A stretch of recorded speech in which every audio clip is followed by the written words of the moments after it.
അസ്സലാമു അലൈക്കും വറഹ്മത്തുള്ളാഹി തആല വബറകാതുഹു. ആ രാത്രിയിൽ അതാ സീനത്തിൻ്റെ ഉമ്മ പൊട്ടിക്കരഞ്ഞുകൊണ്ടാണ് എഴുന്നേറ്റത്. തൻ്റെ ഭർത്താവിൻ്റെ അരികിലിരുന്ന് അവർ കരയുകയാണ്. എന്നാൽ അവളുടെ പിതാവ് ഞെട്ടിയുണർന്ന് ചോദിച്ചു, എന്തു പറ്റി? നീ എന്തിനാ കരയുന്നത്? എൻ്റെ പ്രിയപ്പെട്ടവരെ, നമ്മുടെ മോളെ ഞാൻ സ്വപ്നം കാണുകയാണ്. നമ്മുടെ മോളെ നമുക്ക് സ്വീകരിക്കാം. അതെ, നമ്മൾ മോൾ തെറ്റ് ചെയ്തു എന്ന് കരുതിയിട്ട് നമ്മൾ സ്വീകരിക്കാഞ്ഞിട്ടല്ലല്ലോ, അവൾ വരുന്നില്ലല്ലോ. എന്നാലും എനിക്ക് അവളെ വല്ലാതെ കാണാൻ കൊതിയാകുന്നു. അതെ, എൻ്റെ മോൾ ഗർഭിണിയാണ്. ഏതൊരു ഉമ്മമാരും മനസ്സിൽ ആഗ്രഹിക്കുന്നതാണ്. അതെ, മോളുടെ ഗർഭാവസ്ഥയിൽ മകളെ കാണുക എന്നുള്ളത്. എൻ്റെ മോൾ 8 മാസം ഗർഭിണിയാണിപ്പോൾ. അവൾക്ക് എന്തെങ്കിലും ആവശ്യമുണ്ടോ, അല്ലെങ്കിൽ അവളുടെ സ്ഥിതിഗതികൾ എന്താ എന്നൊന്നും നമ്മൾ അന്വേഷിക്കുന്നില്ലല്ലോ. നമ്മൾ അതിനെന്ത് ചെയ്യും എൻ്റെ പ്രിയപ്പെട്ടവരെ?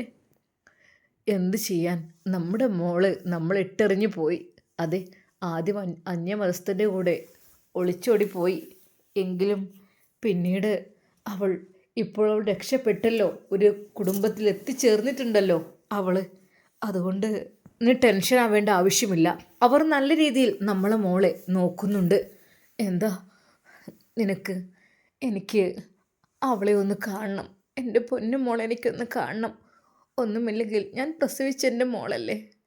ആരെന്തൊക്കെ തന്നെ പറഞ്ഞാലും എന്തൊക്കെ തന്നെ തെറ്റ് ചെയ്താലും അതെ, നമ്മുടെ പൊന്നു മോളല്ലേ. അതെ, നമ്മളിൽ നിന്നുണ്ടായതല്ലേ. ഞാൻ അവൾക്ക് വേണ്ടി പ്രാർത്ഥിക്കാണ്. റബ്ബേ, അവളുടെ എല്ലാ ദോഷങ്ങളും നീ പുറത്തു കൊടുക്ക് റബ്ബേ എന്ന് പറഞ്ഞിട്ട് ആ പൊന്നുമോൾ ആ വീട്ടിൽ നിന്ന് പോയതിനു ശേഷം അവരുടെ വീട്ടിൽ സമാധാനം, സന്തോഷം അതില്ലായിരുന്നു. എന്നാൽ അതിനിടയിൽ അതാ ഷമീർ വന്ന് കാര്യങ്ങൾ പറഞ്ഞപ്പോഴാണ് അവർക്ക് അല്പം ആശ്വാസമായത്. ആ ഒരു ആശ്വാസത്തിലായിരുന്നു അവർ ജീവിച്ചിരുന്നതും. എന്നാൽ ഇപ്പോഴതാ അവരുടെ മനസ്സിലേക്ക് അവരുടെ പൊന്നുമോളെ കാണണമെന്നുള്ള ആഗ്രഹമുണ്ട്. എന്നാൽ ഈ സമയം അതാ രാവിലെ അവളുടെ ആങ്ങളയോട് ഈ കാര്യം ഉപ്പ പറയുകയാണ്. പൊന്നുമോനെ, മോളുടെ കാര്യം ഓർത്ത് ഉമ്മ കരയാണ്. ഉമ്മക്ക് അവളെ കാണണമെന്ന് പറയുന്നുണ്ട്. നമുക്ക് കാണാൻ എന്തെങ്കിലും ഒരു വഴി മോനെ ഉണ്ടാകുമോ? ഉപ്പാ, ശരിയാണ്, അവൾ നമ്മളെ ഉപേക്ഷിച്ച് പോയ പെണ്ണാണ്. പക്ഷേ എങ്കിലും അവളുടെ തെറ്റുകുറ്റങ്ങളെല്ലാം മനസ്സിലാക്കി അവൾ വേറൊരു ജീവിതത്തിലേക്ക് കടന്നിരിക്കുന്നു എന്നും അറിയാൻ കഴിഞ്ഞു. ശരിയാണ്, എനിക്കും ഒത്തിരി ആഗ്രഹമുണ്ട് എൻ്റെ പെങ്ങളെ ഒന്ന് കാണുവാൻ വേണ്ടിയിട്ട്. ആങ്ങളയുടെ ആ ഒരു വാക്ക്, അതെ, അവർ ഒരുമിച്ച് വളർന്നവർ, ഒരുമിച്ച് പഠിക്കാൻ പോയവർ, എന്തൊക്കെ തന്നെയാലും പെങ്ങളല്ലേ. വേറെ ഒരു മക്കളുണ്ടെങ്കിൽ കുഴപ്പമില്ല. ആകെയുള്ളൊരു പെങ്ങൾ ഇങ്ങനെ പോയപ്പോൾ ആ ഒരു ആങ്ങളയുടെ മനസ്സിലും വല്ലാത്ത ആദിയുണ്ട്. എപ്പോഴും അവൾക്ക് വേണ്ടി പ്രാർത്ഥിക്കുന്നുണ്ട്. പഠിച്ചോനെ, എൻ്റെ പെങ്ങളെ എവിടെയാണെങ്കിലും അവൾ നല്ല സന്തോഷത്തോടു കൂടി ഇരിക്കണേ. അതെ, ആ വീട്ടുകാരുടെ, ആ ഇക്കാക്കയുടെ, ഭർത്താവിൻ്റെ ഒക്കെ പ്രാർത്ഥന കൊണ്ടായിരിക്കാം നമ്മുടെ സീനത്തിന് ഇപ്പോൾ കുഴപ്പമില്ലാത്ത രീതിയിൽ അവൾ ജീവിക്കുന്നുണ്ട്. അവളെ സ്നേഹത്തോടെ നോക്കുന്ന വീട്ടുകാർ, എല്ലാ രീതിയിലുള്ള കാര്യങ്ങളും ചെയ്തു കൊടുക്കുന്ന ഷമീർ.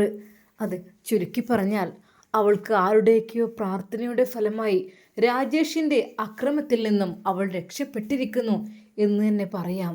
എന്നാൽ രാജേഷിൻ്റെ മനസ്സിലുണ്ട്, അവൾ എവിടെയോ ഉണ്ട്. എൻ്റെ കോടികളുടെ സ്വത്ത് അവളുടെ കയ്യിലുണ്ട്. അത് എങ്ങനെയെങ്കിലും തട്ടിയെടുക്കണം എന്നുള്ള ചിന്തയിൽ മാത്രമാണ് അവൻ ജീവിക്കുന്നത്.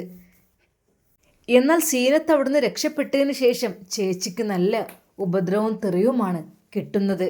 അതെ, 2 ദിവസം ഞാനങ്ങ് മാറി നിന്നപ്പോഴേക്ക് നിങ്ങളങ്ങ് രക്ഷപ്പെടുത്തിയല്ലേ? അല്ല, ഒരിക്കലും അല്ല മോനെ.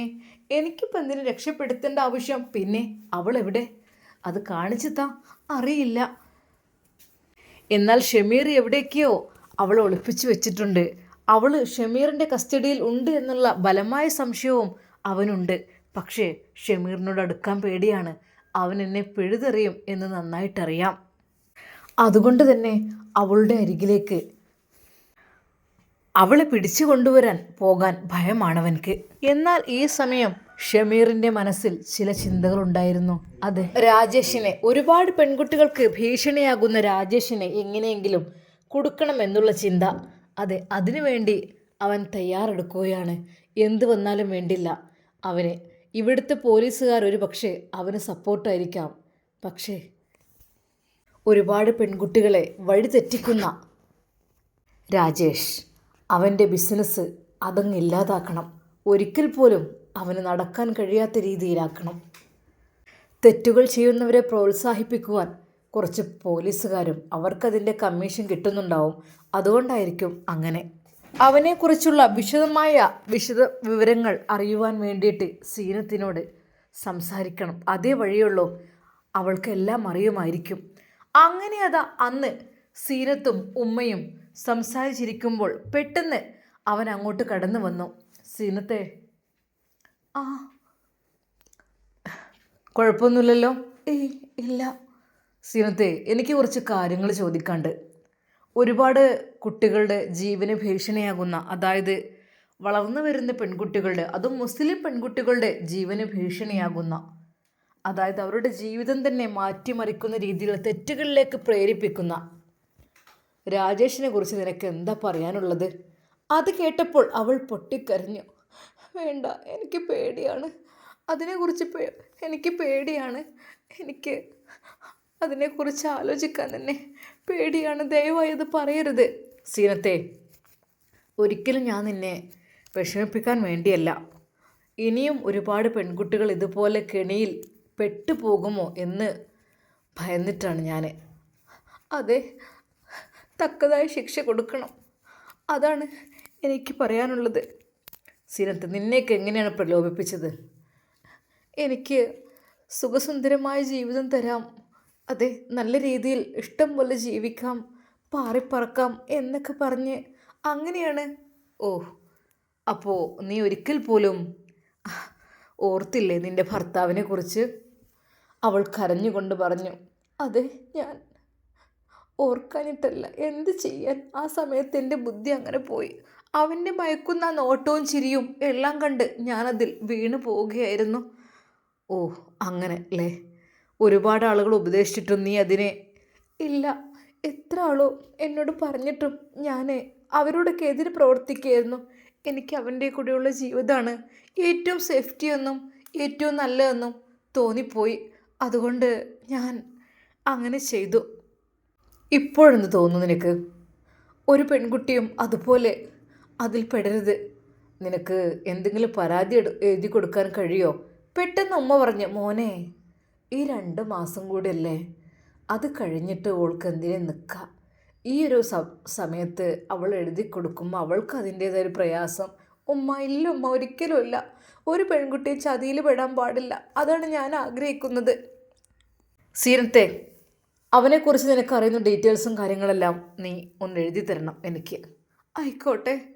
കാരണം ഞാൻ എന്നെ മാത്രം സ്നേഹിക്കുന്നവളാണ് എന്ന് കരുതിയിട്ടാണ് ഞാൻ അവൻ്റെ കൂടെ ഇറങ്ങി തിരിച്ചത്. പക്ഷേ പിന്നെയല്ലേ അറിഞ്ഞത് അവൻ ഒരുപാട് പെണ്ണുങ്ങളുമായി ബന്ധമുണ്ട്. അയാൾക്ക് അതിൻ്റെ ബിസിനസ്സാണ്. അത് അവന് ഒരുപാട് ബോസുമാരും അങ്ങനെ പണക്കാരായ ആളുകളും പോലീസുമാരും ഒക്കെ ഉണ്ട്. അവർക്കൊക്കെ വേണ്ടി അതെ, അയാൾ ഇങ്ങനെ പെൺകുട്ടികളെ വിൽക്കുകയാണെന്നുള്ള കാര്യം പിന്നെയാണ് ഞാൻ അറിഞ്ഞത്. ഞാൻ ചതിയിൽപ്പെട്ടു എന്നുള്ള കാര്യവും. പക്ഷേ ഞാൻ ഗർഭിണി ആയതുകൊണ്ട് എനിക്ക് എൻ്റെ കുഞ്ഞിനെ എങ്ങനെയെങ്കിലും കിട്ടണമെന്നുള്ള ചിന്തയിലായിരുന്നു. അതുകൊണ്ട് എനിക്ക് കൂടുതലായിട്ട് ഉപദ്രവം ഏൽക്കേണ്ടി വന്നിട്ടില്ലേ?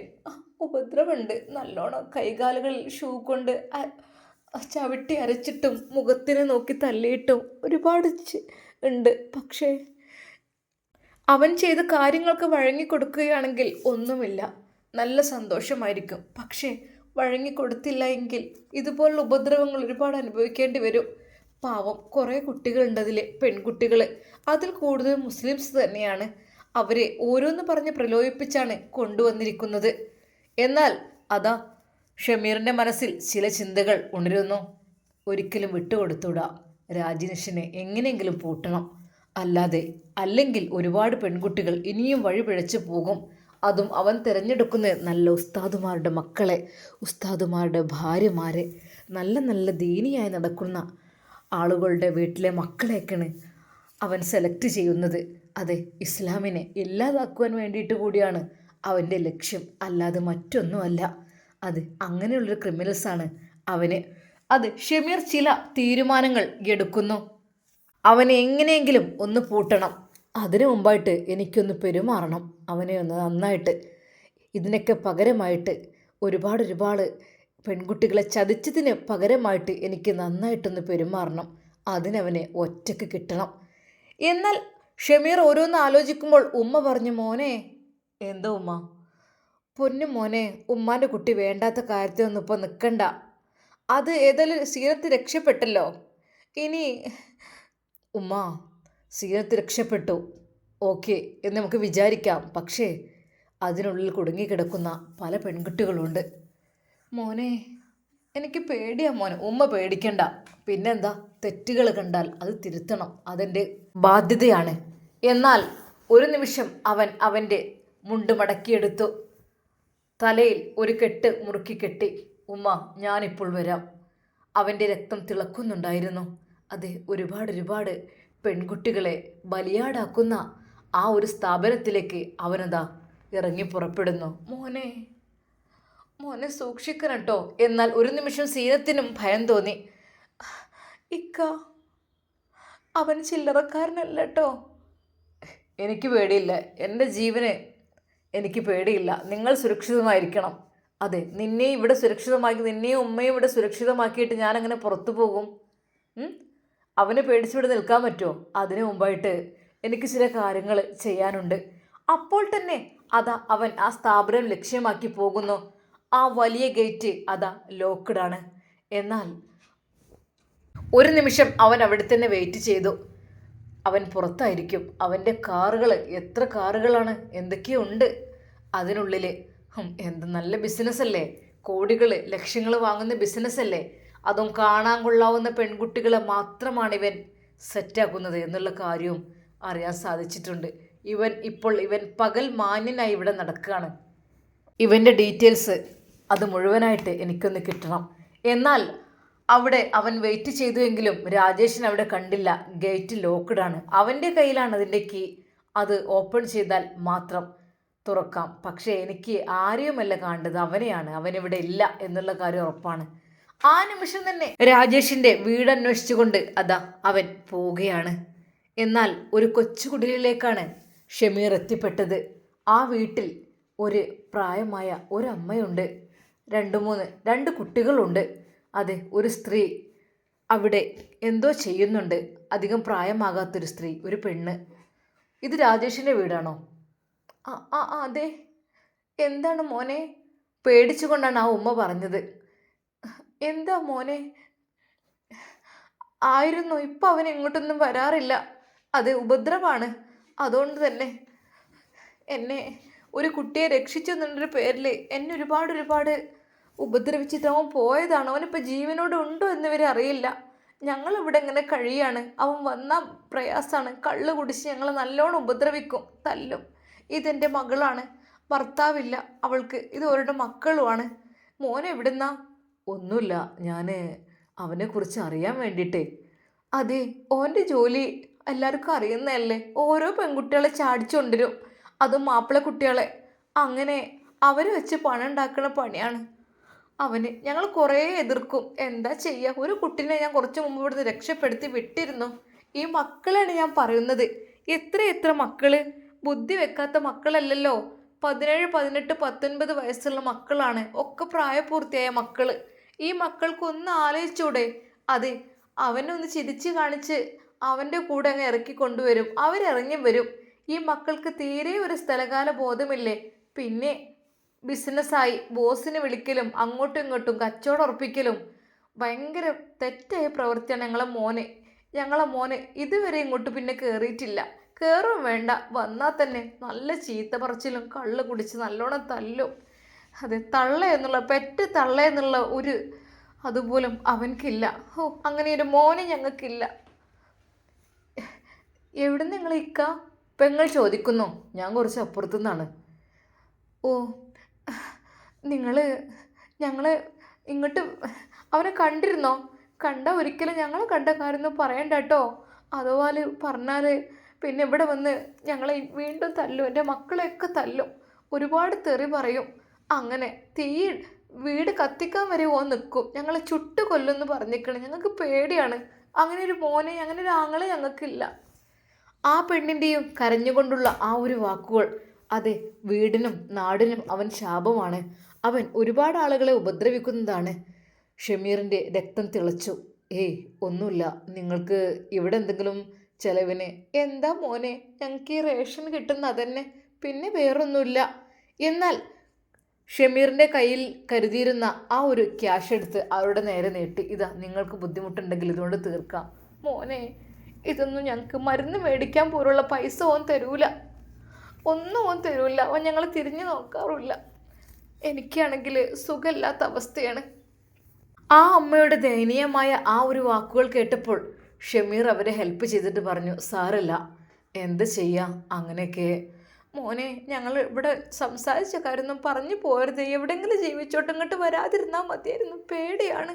ഇവിടെ അയൽവക്കക്കാർക്കൊക്കെ ഭയങ്കര പേടിയാണ്, അവൻ്റെ ഒച്ചപ്പാടും ബഹളും ഇവിടുന്ന് ഒഴിഞ്ഞു പോയതാണിപ്പോൾ.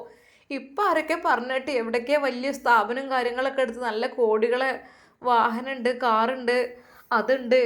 കാരണം ഇങ്ങനെ നല്ല നല്ല കിളി പോലത്തെ പെൺകുട്ടികൾ, മുസ്ലിം പെൺകുട്ടികൾ തട്ടിക്കൊണ്ടുപോയിട്ട് അവരെ വിൽക്കണ പരിപാടിയാണ് അവനക്കുള്ളത്.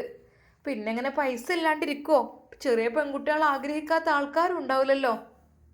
ആ അമ്മ ദയനീയമായി കരഞ്ഞുകൊണ്ട് പറഞ്ഞു.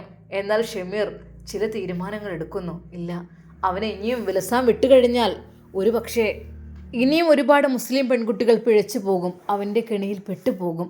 അതുണ്ടാകാൻ പാടില്ല. അവൻ്റെ വാക്കുകൾ ദൃഢമായിരുന്നു. അവൻ ചില ഉറച്ച തീരുമാനങ്ങൾ എടുത്തുകൊണ്ട് അതാ അവിടെ നിന്നും പുറത്തേക്ക് വരുന്നു. അവൻ രാജേഷിനെ തിരഞ്ഞുകൊണ്ട്. ഷമീറിന് രാജേഷിനെ തളർത്താനാകുമോ? അവനെ കീഴ്പ്പെടുത്തുമോ? നമുക്ക് കാത്തിരുന്ന് കാണാം. എൻ്റെ പ്രിയപ്പെട്ട കൂട്ടുകാരെ, നമ്മുടെ നൂറയുടെയും നമ്മുടെ ഉസ്താദിൻ്റെയും സ്റ്റോറി അല്ലേ, നമ്മുടെ മുനവ്വർ ഉസ്താദും നൂറയും, അതിനെക്കുറിച്ച് ആ സ്റ്റോറിയെ നിർത്തി വെച്ചിരുന്നു. കാരണം പലരും പറഞ്ഞു അത് ഓരോ നെഗറ്റീവ്സൊക്കെ പറഞ്ഞപ്പോഴേ ഞാൻ പിന്നെ നിർത്തി വെച്ചിട്ട്. കാരണം നമുക്കത് അത്ര പറയണ അത്ര നല്ലതല്ല. കാരണം വലിയൊരു മഹാനാണ് അദ്ദേഹം.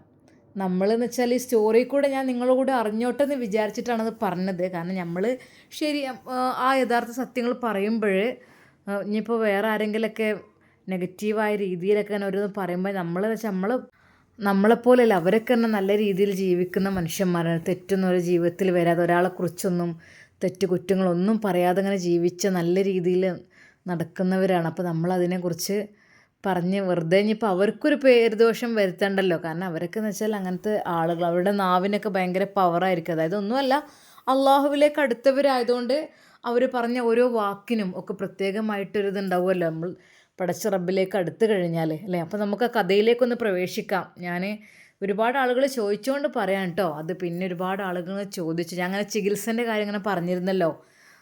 അപ്പോൾ ഇവിടെ ഉള്ള ആരൊക്കെ കമൻസിലൂടെ ചോദിച്ചു അവരുടെ കുട്ടികൾക്കൊന്ന് കാണിക്കാൻ വേണ്ടിയിട്ട്, അങ്ങനെ ഇങ്ങനെയൊക്കെ പറഞ്ഞ് ഒരുപാട് കാര്യങ്ങൾ ചോദിച്ചിട്ടുണ്ട്. പക്ഷേ എൻ്റെ പ്രിയപ്പെട്ടവരോട് ഞാൻ അവസാനം ഇതിൻ്റെ കാര്യം, യഥാർത്ഥ കാര്യം പറയാം കേട്ടോ എന്താണെന്നുള്ളത്. അപ്പോൾ നമുക്ക് ആ കഥയിലേക്കൊന്ന് പ്രവേശിക്കാം. നമ്മുടെ നൂറ, അതെ, അവൾ ഗർഭിണിയാണ്. ഉമ്മാക്കാണെങ്കിൽ ആഗ്രഹം ഇപ്പോൾ, അതെ, അന്ന് വന്ന ആ കുട്ടിയെ തൻ്റെ പൊന്നുമോനെ കൊണ്ട് വിവാഹം കഴിപ്പിക്കാൻ ആ ഉമ്മാക്ക് ഇങ്ങനെ ആഗ്രഹം ജനിക്കുകയാണ്. ഉമ്മയുടെ മനസ്സിൽ അതാണ് ചിന്ത. മോനെ, അതെ, അതുവരേക്കും ആ ഉമ്മയെ വിവാഹം കഴിച്ച കാര്യം മറച്ചു വെച്ചു. കാരണം ഉമ്മ വിഷമിക്കാൻ പാടില്ല. ഉമ്മ വിഷമിച്ച് കഴിഞ്ഞ് എനിക്കെതിരെ പ്രാർത്ഥിച്ചു കഴിഞ്ഞാൽ തീർച്ചയായും അള്ളാഹുവിൻ്റെ കോപം എനിക്കുണ്ടാവും എന്നറിയാം. പക്ഷെ അതുകൊണ്ട് തന്നെ വിവാഹപ്രായമായിട്ട് ഉമ്മാക്കതിന് താല്പര്യമില്ല, വിവാഹം കഴിക്കാൻ എന്നെ വിടുന്നില്ല. എനിക്കാണെങ്കിൽ ആഗ്രഹമുണ്ട്, പിന്നെ അമ്മാവന്മാർ നിർബന്ധിക്കുന്നു, അങ്ങനെയൊക്കെ ആയിട്ട് വിവാഹം കഴിച്ചു. അൽഹംദുലില്ലാ, റാഹത്തോടു കൂടി അവർ നല്ല രീതിയിൽ റാഹത്തായി ജീവിക്കുകയാണ്. അതിനിടയിൽ അവൾ ഗർഭിണിയാകുകയാണ്. എന്നാൽ ആ സമയത്ത് ആ ഉമ്മ പറയാണ്, എന്നാൽ അവൾക്ക് 8 മാസം ആണ് ഗർഭിണി, 8 മാസം 7 മാസമായ ഗർഭിണിയായ പെണ്ണാണ്. ആ ഒരു സമയത്ത് ഉമ്മ അത് പറയുമ്പോഴേ, ഉമ്മ ഇനി കാണാൻ പോവുകയാണെങ്കിൽ ഈ ഒരു അവസ്ഥ കാണുമല്ലോ.